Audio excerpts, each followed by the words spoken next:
Kung sawa ka na sa inuupahang bahay na mas baha pa kaysa sa swimming pool sa resort, baka panahon na para lumipat. At hindi lang basta lipat yung may garahe, may aircon at higit sa lahat, hindi ka na magtataboy ng palaka pag tag-ulan. Kilala mo ba sina Lara at Marco? Hindi sila artista pero sila ang bida sa kwento natin. Lara, call center agent. Night shift.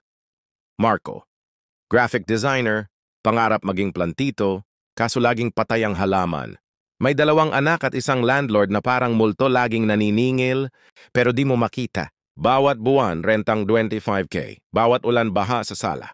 At bawat taon, walang naiipon. Para raw silang naka-Netflix subscription buwan-buwan nagbabayad, pero hindi sa kanila yung bahay.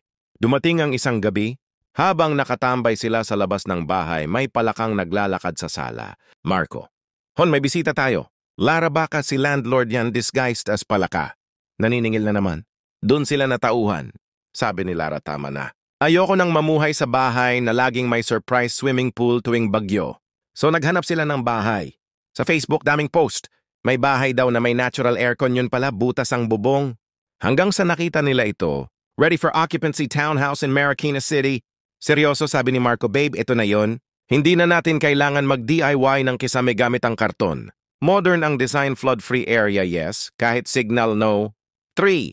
May 3 bedrooms, 2 bathrooms, 1 powder room. May balcony pa para kung gusto mong mag-emote. Habang umiinom ng kape at nagmamahal ka sa sarili mo. Plus may garahe. Hindi mo na kailangang i-pray over ang sasakyan mo tuwing gabi. Sana hindi siya mabangga habang nasa kalsada kasi wala kaming parking. Total investment 8.8 May. Pero relax lang. May options. Spot cash kung nanalo ka sa loto kagabi bank. Financing para sa aming mga working class heroes. 10% DP, 880,000 less. 50K reservation fee, 90%. Loanable. 792. Monthly amortization, 5 years, 156K pang CEO.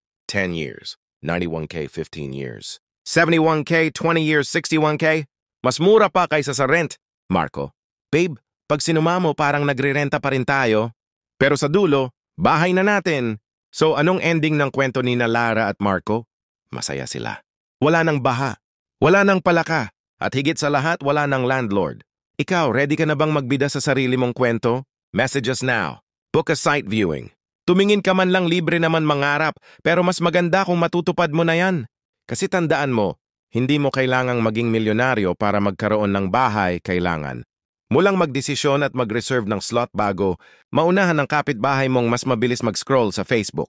Call Marvin Marquez 094754366668. Viber WhatsApp ready, Marikina City clean, safe and flood-free.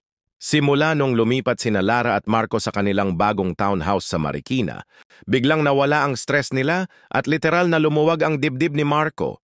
Lara, Hon, bakit parang nakakahinga ka na ng maluwag? Marco baby, kasi wala nang amoy kulob ang kisame.